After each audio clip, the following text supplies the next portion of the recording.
नमस्कार, स्वागत है आपका संसद टीवी पर। मैं हूं मनोज वर्मा और आप देख रहे हैं हमारा खास कार्यक्रम मुद्दा आपका। आज हम बात करेंगे संसद में वित्तीय कामकाज की। संसद के दोनों सदनों में भले गतिरोध की स्थिति बनी हुई है, लेकिन इस गतिरोध के बीच भी संसद के दोनों सदनों में आगामी वित्त वर्ष के बजट की प्रक्रिया पूरी हो गई। वित्त विधेयक 2023 पारित हो गया। जम्मू कश्मीर के सामान्य बजट अनुदान की अनुपूरक मांगें और उससे संबंधित विनियोग विधेयक भी पारित हुआ। वित्त विधेयक 2023 को सदन के विचारार्थ और पारित करने के लिए प्रस्तुत करते हुए केंद्रीय वित्त मंत्री निर्मला सीतारमण ने एक महत्वपूर्ण बात कही। उन्होंने कहा, कुछ हितधारकों से सुझाव मिले हैं कि सरकारी कर्मचारियों की राष्ट्रीय पेंशन प्रणाली में सुधार होना चाहिए। इस सुझाव को देखते हुए उन्होंने वित्त सचिव की अध्यक्षता में एक समिति बनाने का प्रस्ताव रखा। राज्यसभा में वित्त विधेयक पर चर्चा के लिए 10 घंटे निर्धारित किए गए थे।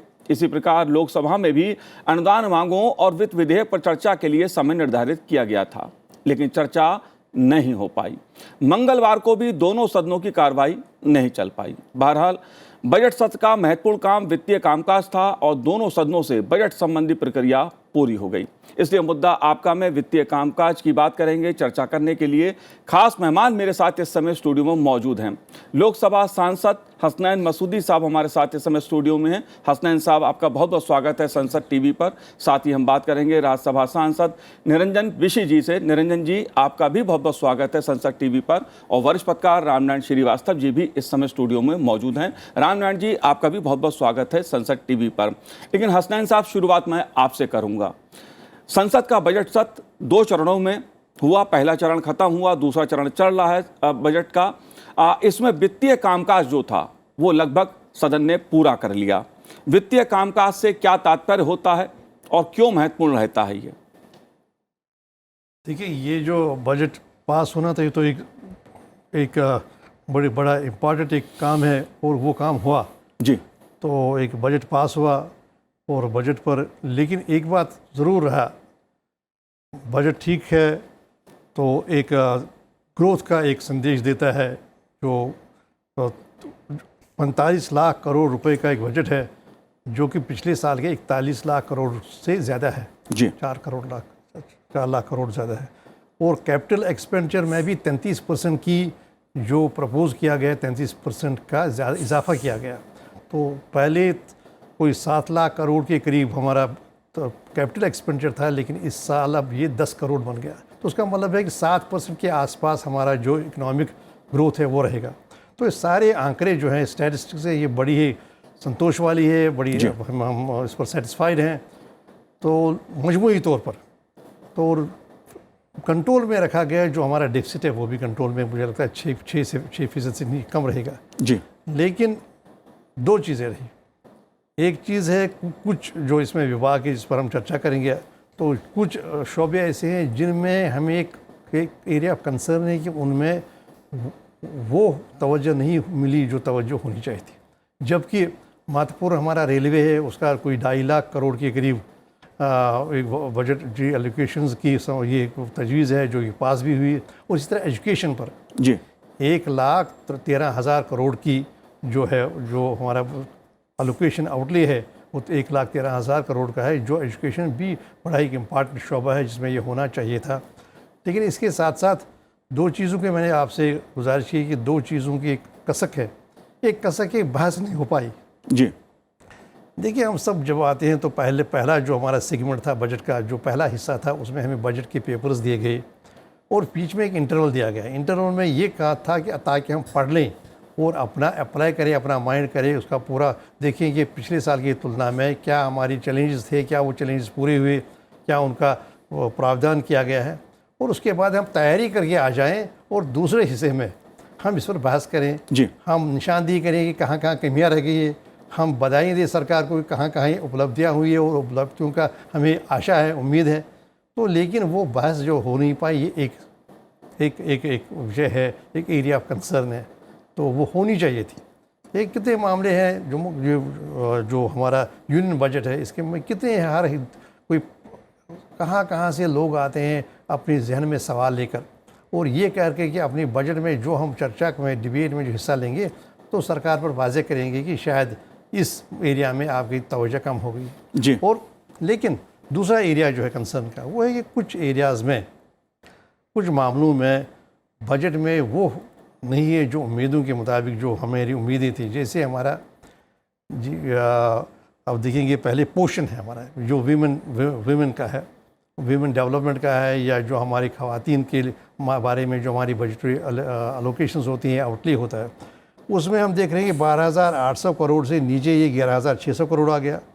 ICDS में कमी आ गई, तो सोशल वेलफेयर में कोई 9,652 से नीचे। हसनैन साहब, आप जम्मू कश्मीर के बजट की बात कर रहे हैं? जम्मू कश्मीर जी, नहीं, ये नहीं, यूनियन की बजट कर रहा हूँ। जो यूनियन में हमारा सोशल सेक्टर में कहीं कहीं हमारे एजुकेशन में, जैसे मैंने पहले ही कहा कि एजुकेशन में एक अच्छी खासी आउटले दी गई है, जो पिछले साल के मुकाबले बहुत ज़्यादा है। और क्योंकि अब हम अभी आगे बहस में करेंगे स्कीम्स के बारे में, जो नई स्कीम्स है, लेकिन कुछ एरियाज़ को किसी वजह से उसमें, जैसे नरेगा का है, 73,000 करोड़ से नीचे 60,000 करोड़ आ गया।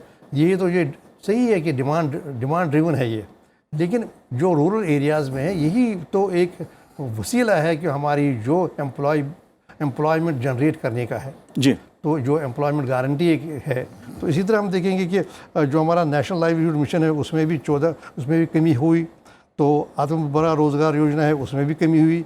तो नेशनल सोशल असिस्टेंस प्रोग्राम में भी कमी हुई जी। तो इन बाकी, जैसे मैंने पहले ही आपसे कहा कि रेलवे और एजुकेशन की मैंने बात की, और बाकी भी जो हेल्थ में है, बाकी में जो भी बढ़ोतरी की गई, लेकिन इन एरियाज़ में सोशल सेक्टर में किसी वजह से जी। जाहिर सी बात है, अगर सदन में चर्चा होती, वित्तीय कामकाज पूरा हो गया महत्वपूर्ण दोनों सदनों से, लेकिन अगर इस पे चर्चा होती, क्योंकि राज्यसभा में भी समय करीब 10 घंटे का निर्धारित किया गया था वित्त विधेयक पर, और लोकसभा में भी अनुदान मांगों पर चर्चा के लिए और वित्त विधेयक के लिए समय निर्धारित किया गया था। अगर इस पे चर्चा होती तो बात चाहे जम्मू कश्मीर के बजट की हो या केंद्रीय बजट की हो, पक्ष और विपक्ष दोनों से सुझाव भी आते, सवाल भी आते, चर्चा होती। निरंजन जी, आप कैसे देखते हैं जो वित्तीय कामकाज सदन का हुआ है? जाहिर तौर पे सरकारी आर्थिक दृष्टि से बहुत महत्वपूर्ण कामकाज हुआ है, सदन ने किया, उसको पारित, दोनों सदनों से पारित हो गया। आपका क्या कहना है? ये हमारा अमृतकाल की जो बजट है पास तो हो गया, लेकिन जो फाइनेंशियल ईयर 2023-24 में यूनियन बजट पास हो गया, लेकिन डिस्कशन नहीं हो पाया। लोकसभा में नहीं हुआ, राज्यसभा में डिस्कशन नहीं हुआ, लेकिन बजट पास हो गया। तो हमारा भी उम्मीद था जो रीजनल पार्टीज़ का बजट में डिस्कशन करने का, एजुकेशन में, हेल्थ में, रूरल डेवलपमेंट और एग्रीकल्चर में, हैंडीक्राफ्ट, आर्ट में, कल्चर में, टूरिज़म में, वुमेन एम्पावरमेंट जो बोलते हैं, SHG ग्रुप, और मिशन शक्ति हमारा उड़ीसा में गवर्नमेंट ऑफ उड़ीसा मिशन शक्ति किए हैं, और अबव 70 लाख जो महिलाएं अभी SHG ग्रुप से, जिसको 5 लाख तक बिना इंटरेस्ट में देते हैं, लोन देते हैं हमारा उड़ीसा सरकार, माननीय मुख्यमंत्री नवीन पटनायक जी। और उसके बाद जो बीजू स्वास्थ्य कल्याण योजना में वोमेन को 10 लाख का देते हैं फाइनेंशियल असिस्टेंस, और मेल को 5 लाख देते हैं। तो जो बीजू स्वास्थ्य कल्याण योजना में हेल्थ सेक्टर में भी हमारा उड़ीसा के लिए बजट में बढ़ोतरी चाहिए, हेल्थ सेक्टर में ज़्यादा चाहिए। और वुमेन एम्पावरमेंट जो अभी 50% वुमेन है हमारा देश में या हमारा स्टेट, एवरी स्टेट में, तो वुमेन एम्पावरमेंट के लिए बजट का प्रोविज़न रखना चाहिए, ज़्यादा और ज़्यादा रहना चाहिए जितना अभी है। तो ये जो जनरल बजट हुआ, रेलवे बजट हुआ, तो सदन में डिस्कशन नहीं हो पाया।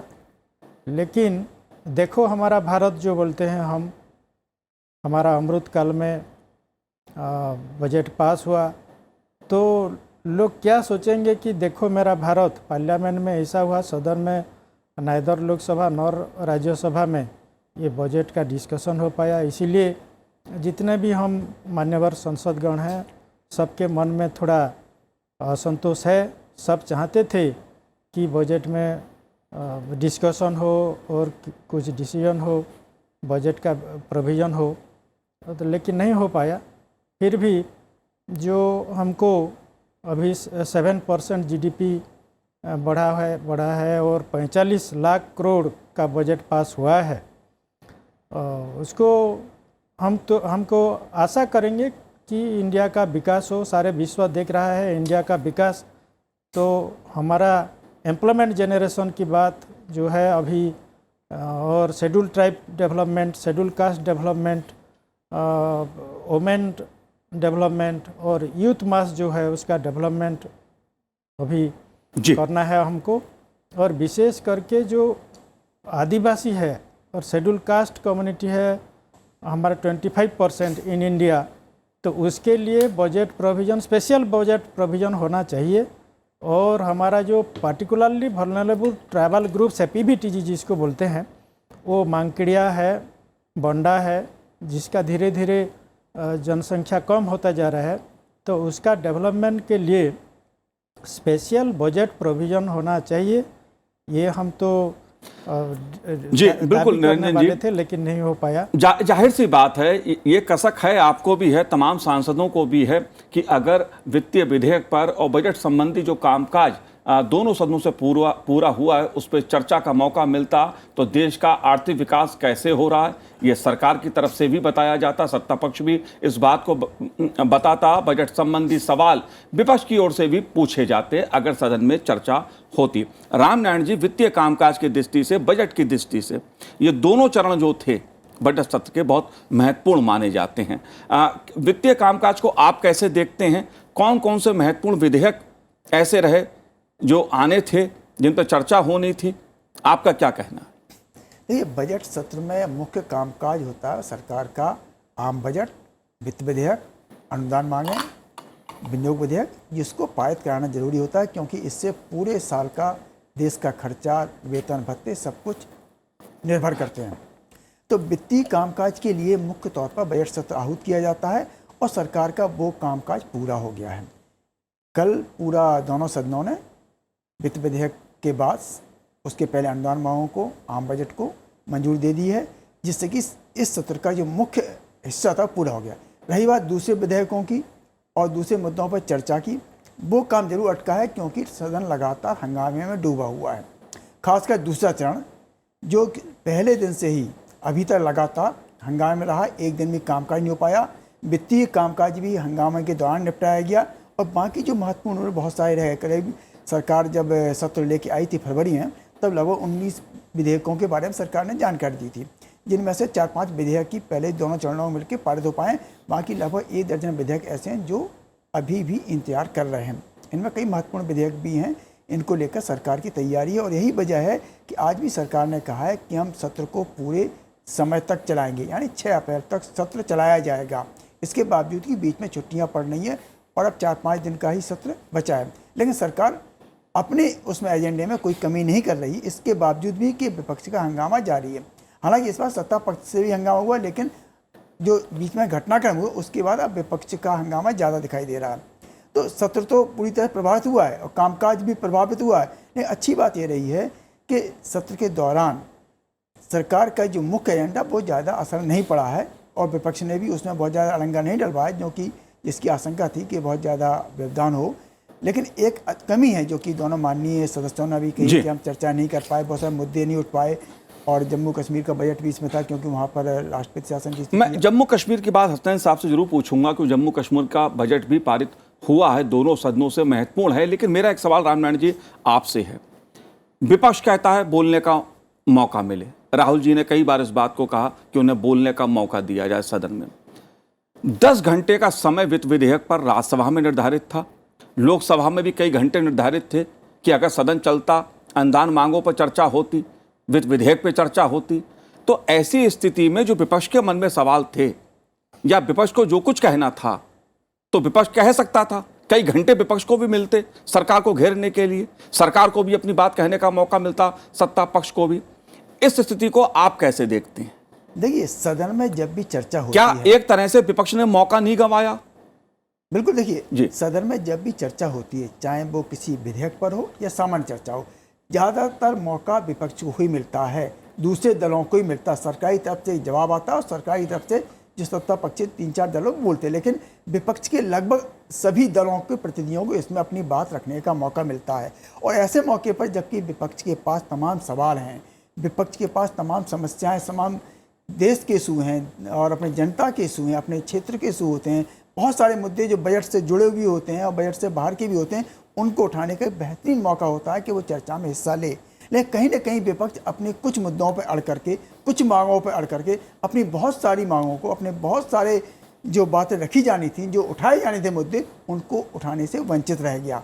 ये दर्द हर सांसद के मन में होगा, विपक्ष में भी होगा, लेकिन कई बार राजनीतिक मजबूरियां ऐसी हो जाती हैं जिसमें कि आप अपने ही बुने जाल में फंस जाते हैं। कई बार आप ऐसे मुद्दों पर अटक जाते हैं जिससे कि बहुत सारे मुद्दे पीछे छूट जाते हैं। हमने देखा इस सत्र में विपक्ष के पास बहुत सारा मौका था, बहुत सारा समय होता है, क्योंकि बजट सत्र सबसे लंबा सत्र होता है, चर्चा के लिए समय भी बहुत ज़्यादा मिलता है। जैसा कि आपने कहा 10 घंटे 12 घंटे की चर्चाएँ होनी थी, तो हर तरह से सरकार पर सवाल खड़े किए जाने थे, सरकार से सवाल पूछे जाने थे, लेकिन वो नहीं किए गए।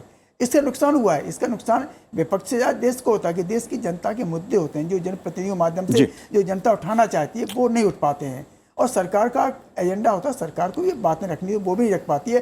कुल मिलाकर जो है उत्पादकता की दृष्टि रहे वो प्रभावित बहुत ज़्यादा होती है। जी, और इसमें एक बात और कही जाए कि लोकसभा में लोकसभा अध्यक्ष ओम बिरला जी ने और राज्यसभा में राज्यसभा के सभापति जगदीप धनखड़ जी ने गतिरोध को दूर करने की लगातार कोशिश की। पक्ष और विपक्ष को बैठाकर ये किसी तरह सदन चले, मुद्दों पर चर्चा हो, वित्त विधेयक पर चर्चा हो, इसकी लगातार चेयर की तरफ से कोशिश की गई। लेकिन विपक्षी सदस्यों की ओर से नारेबाजी और सत्ता पक्ष की ओर से जो भी मुद्दे उठाए गए उसके चलते सदन की कार्रवाई बाधित हुई। हसनैन मसूदी साहब, मैं जानता हूं कि आपको जम्मू कश्मीर के बजट की पे बहुत कुछ कहना था सदन के अंदर। आप लगातार इस बात को कहते रहे कि जम्मू कश्मीर के बजट पे मैं बोलना चाहता था। क्या कहना है? जम्मू कश्मीर का बजट राज्यसभा से भी पारित हो गया। जम्मू कश्मीर के इस बजट को आप कैसे देखते हैं? महत्वपूर्ण एक काम हुआ कि जम्मू कश्मीर के बजट को दोनों सदनों से मंजूरी मिली। आपका क्या कहना है? देखिए, जहाँ तक बजटरी एलोकेशन की बात है, आउटटेक की बात है, तो 1,18,000 करोड़ का प्रोविजन है और अब तो पास हुआ। तो वो पिछले साल हमारे 1,06,000 करोड़ से कहीं ज़्यादा है, कोई 8% ज़्यादा है। और ये जाहिर सी बात है, ये ठीक बजट है, हर एक तरफ तवज्जो दी गई है और यहाँ पर भी इंफ्रास्ट्रक्चर भी एक फोकस किया रखा गया है। लेकिन वही एक तो वो है जो जनरल हम कहते हैं कसक, एक है कि हम कहते हैं कि क्या क्या सेक्टर है जहाँ होना चाहिए। यहाँ भी मुझे लगता है कि अगर मौका मिला होता तो मेरा ये होता कि जो हमारा टूरिज़्म है, आपने 131% आपने बढ़ोतरी की, इजाफा किया आपने जल जीवन पर, सेफ ड्रिंकिंग वाटर बहुत मुनासिब है, और आपने एग्रीकल्चर पर और पशुपालन पर फोकस है और एक इजाफा किया गया है। लेकिन कुछ सेक्टर्स हैं यहाँ भी सोशल वेलफेयर, जो सोशल सेक्टर्स में उसमें कम हुआ, और ख़ासकर एक तो सोशल वेलफेयर में कम हुआ, 20% के करीब कम हुआ, यूथ सर्विसेज पर कम हुआ, कोई 18% के करीब कम हुआ। तो उस पर मेरा अगर बहस का मौका मिलता तो मैं कहता कि नहीं, हेल्थ पर ज़्यादा फोकस की ज़रूरत है, क्योंकि हेल्थ में हमारा एक इंफ्रास्ट्रक्चर में एक मैन पावर क्राइसिस है जम्मू कश्मीर में। बड़ा ही अच्छा इक्विपमेंट है, बड़ा ही अच्छे हॉस्पिटल बिल्डिंग्स हैं, लेकिन हमारे पास डॉक्टर नहीं है, और डॉक्टर नहीं है तो जो बाकी पैरामेडिकल है वो नहीं है। इसी तरह मैं चाहता कि मैं इस पर जोर दूं कि टूरिज़्म में आपने सिर्फ 3% का रखा है कि 3% का इजाफा, वो कहीं कम है जो तवक़ात है, जो तकाजा है, क्योंकि आप देखिए टूरिज्म ही हमारा सबसे एक बैकबोन है। और जम्मू कश्मीर ने टूरिज्म के क्षेत्र में एक नया रिकॉर्ड बनाया और है। इसी तरह हमारा जो हॉर्टिकल्चर है, हम चाहते थे कि ज़्यादा बल हो हॉर्टिकल्चर में, कमर्शियल प्रोसेसिंग पर, क्योंकि हमें फ्रूट वहाँ से लाना ना पड़े, ट्रांसपोर्ट ना करना पड़े। बीच बीच में यातायात में, ट्रांसपोर्ट में खल पड़ती है तो वो सड़ जाता है, और इस साल भी करोड़ों रुपए का ये नुकसान जो है उनका सामना करना पड़ा। हमारे जो ऑर्चिड्स हैं, जो हमारे जो इनके बाग हैं, सेबों के बाग है या बाकी जो भी मेवा है, तो मेरा उस पर रहता है कि नहीं, इस पर आप ज़्यादा फोकस कीजिए हमारी कमर्शियल प्रोसेसिंग पर, ताकि हमारा डब्बा बंद हो और कंसंट्रेट बने और वो लाने में कमी हो, ज़्यादा हमारी परेशानी दिक्कतें ना हो। तकरीबन 25% जो हमारा फ्रूट है वो कमर्शियली प्रोसेस होना चाहिए। तो बाकी क्योंकि हमारे पास 25 लाख टन के करीब सालाना हमारे पैदावार होती है, तो सबका सब यहाँ, और अभी रेल नहीं है, वो एक दिक्कत है। अब चलिए आगे तो हमें उम्मीद है कि रेल होगी, तो फिर वो चलेगा, रेल भी एक जरिया होगा, लेकिन ये बल रहता है। लेकिन ओवरऑल जो है बजट में जिन एरियाज़ की तरफ फोकस किया गया है ठीक किया गया है, और सिर्फ ये है कि सिवाय इसके कि एक सोशल सेक्टर में और ज़्यादा तवज्जो की ज़रूरत थी। और यहाँ भी अगर आप मुझे मौका दें कि यहाँ पर भी हमें, अगरचे हमें अफसोस है कि बजट पर हमने बहस में शिरकत नहीं की, लेकिन कुछ एरियाज़ में बड़ा ही अच्छा प्रोविजन रखा गया है हमारे भीतर, जो हमारी फाइनेंस मिनिस्टर ने जी। तो जो नई स्कीम्स दी गई है, उन स्कीम्स का भी मुझे लगता है कि उनका भी तज़किरा करना ज़रूरी बन जाता है। जाहिर सी बात है हसनैन साहब, जब सदन में चर्चा होती है तो पक्ष और विपक्ष दोनों के ही विचार सामने उभर के आते हैं। जैसा आप कह रहे हैं कि जो जम्मू कश्मीर से संबंधित बजट है उसमें कुछ बहुत अच्छे प्रावधान इस बार किए गए हैं, कई मद में बढ़ोतरी की गई है, लेकिन कुछ सवाल आपके हैं। जाहिर सी बात है चर्चा होती तो वो सवाल जरूर आते और सरकार उसका जवाब भी देती। निरंजन जी, अगर मैं आपसे जानना चाहूँ प्रश्नकाल और शून्यकाल की बात, आमतौर पर इन दोनों प्रश्नकाल और शून्यकाल में सदस्य अपने सवालों को पूछते हैं, सदन में रखते हैं, अपने मुद्दों को सदन पटल पर रखते हैं, लेकिन दोनों ही प्रश्नकाल और शून्यकाल अब तक नहीं चल पाए। इस मुद्दे को आप कैसे देखते हैं, क्या कहना है आपका? एक्चुअली हमारा दोनों सदन में जितना हम माननीय सदस्यगण है, हम तो रोज़ प्रश्नकाल और शून्यकाल में जो अर्जेंट पब्लिक इम्पोर्टेंस मैटर होता है रिगार्डिंग एजुकेशन हो, हेल्थ हो, इरिगेशन हो, किसान का मुद्दा हो, महिलाओं का मुद्दा हो, या लोकल जो मुद्दा होता है, लोगों का डिमांड होता है, उसको हम कैसे सदन में उसको उठाएं। जैसे कि है हमारा उड़ीसा में कनेक्टिविटी का, अभी सब इंटरनेट का युग है और ऑनलाइन में बच्चे सब पढ़ते हैं, ऑफिस कामकाज सब ऑनलाइन में होता है, लेकिन इंटरनेट कनेक्शन जो नेटवर्क कनेक्टिविटी हमारा ट्राइबल एरिया में नहीं है, उसके लिए हमारा लोग बहुत सी प्रॉब्लम होते हैं, तो वो मुद्दा भी हम उठाते हैं। और जो है हमारा कि एजुकेशन में इंफ्रास्ट्रक्चर का डेवलपमेंट हो, टीचर्स का अपॉइंटमेंट हो, जहाँ जो सेंट्रल यूनिवर्सिटी है, एक कोरापुट में सेंट्रल यूनिवर्सिटी है, लेकिन वहाँ प्रोफेसर नहीं है, वीसी नहीं है, रहते नहीं है, और दूसरा स्टाफ नहीं है, तो वहाँ पढ़ाई भी डिस्टर्ब होता है। उसके बाद जो है हमारा उड़ीसा में और बहुत सारे प्रॉब्लम है, जो किसान का प्रॉब्लम है। किसान लोगों को जो उसका एमएसपी नहीं मिलता है, प्रधानमंत्री फसल बीमा योजना में उसको जो उसका प्रीमियम और उसका जो निरंजन साहब, प्रश्नकाल में भी नारेबाजी, लोकसभा अध्यक्ष लगातार इस बात को कहते रहे, राज्यसभा के सभापति जी भी कहते रहे कि प्रश्नकाल के दौरान, शून्यकाल के दौरान सदस्यों को अपने मुद्दे पे उठाने चाहिए, चर्चा करनी चाहिए, सदन चर्चा के लिए है, नारेबाजी के लिए नहीं। लेकिन विपक्ष की ओर से जिस तरह से नारेबाजी ने, डेफिनेटली हमारा भारत देश को सब देख रहे हैं, सारे दुनिया की सबसे बड़ा लोकतंत्र, जनतंत्र, गणतंत्र बोलते हैं हम, कि 140 कोटि नागरिक का देश है, और सब ये इतना बड़ा देश, इतना बड़ा सुंदर गणतंत्र जो है हमारा भारत देश, और सब 140 कोटि लोगों का जो बजट और डिमांड्स फॉर ग्रांट ये डिस्कशन होने वाला था। देश का सब नागरिकों का जो जितना भी समस्या है, दाबी है, उसका मांगे हैं, सब विकास के लिए ये अमृतकाल में डिस्कशन, डिबेट, डेलिब्रेशन, डायलॉग के माध्यम से करने के लिए सबको मौका मिले। ये हमारा मान्यवर जो हैं स्पीकर भी हैं लोकसभा का, मान्यवर चेयरमैन साहब है, बहुत कोशिश किए, लेकिन जो मांगे हैं हमारा विपक्ष की कि जेपीसी बैठा हो, जेपीसी का मांग करते हैं, और जेपीसी का मांग करते करते सदन आज तक गतिरोध होता रहा है। तो उसके वजह से हमारा जो इतना देश का जो हमको टाइम मिलता है ये बजट सेशन में, सेकेंड बजट सेशन में देश का मांगों को हम ठीक ढंग से संसद में जाहिर सी बात है रामनारायण जी, दोनों तरफ से ही मुद्दे उठे। अगर बात जेपीसी की मांग हुई तो राहुल गांधी माफ़ी मांगे, जिस तरह से लोकतंत्र का अपमान हुआ, सदन का अपमान विदेश की धरती पर हुआ, इस मुद्दे को सत्ता पक्ष की ओर से उठाया गया। अगर कहीं ना कहीं राहुल जी भी पहल करते तो शायद इतना विवाद नहीं होता, व्यवधान नहीं होता। देखिए, पूरे सत्र में हमने देखा है, खासकर दूसरे जो संसद के सत्र का रहा है, उसमें विपक्ष शुरू से इस मंशा से आया था कि हमको अपनी मांग मनवाने पर ही अड़ना है, वो नहीं मानी जाएगी तो हम सत्र को नहीं चलने देंगे, दोनों सदनों को नहीं चलने देंगे। इसी बीच में एक घटना हुई जिसमें राहुल गांधी का एक विवादित बयान भी आया, जिस पर सत्ता पक्ष ने भी मोर्चा संभाल लिया कि हम भी इससे हम पीछे नहीं हटेंगे। तो कहीं ना कहीं जो राजनीतिक टकराहट है वो सत्र के मुद्दों पर हावी पड़ी, सत्र पर हावी पड़ी। इसके चलते सत्र में कामकाज नहीं हो पाया। अगर दोनों ही पक्ष, सत्ता पक्ष विपक्ष, सदन चलाने के प्रति गंभीर होते तो सत्र चलता।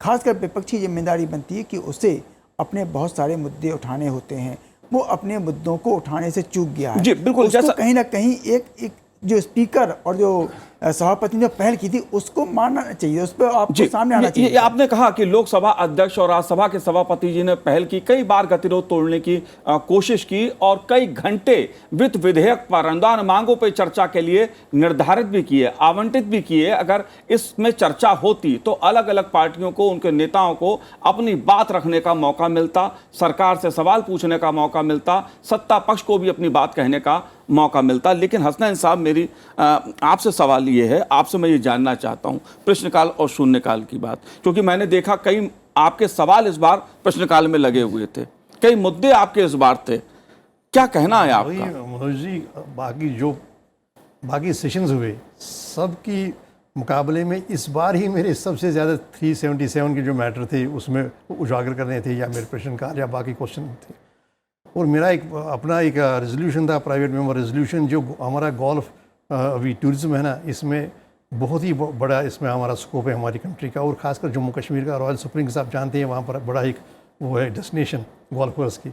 तो इसके संबंधित है केडीज, जो वहाँ पर यूमिया जो उनको मिलता है टिप, उसी पर वो गुजारा अपना कर देते। तो मैंने एक रेजोल्यूशन लाया था कि इनकी सिक्योरिटी, सोशल सिक्योरिटी के लिए, इनके हेल्थ के लिए, इनके पेंशन के लिए कुछ ना कुछ एक कानून बनाया जाए, ताकि इन केडीज़ के बारे में हमारा एक वेलफेयर स्टेट है और उनके लिए भी वेलफेयर एक स्कीम हो।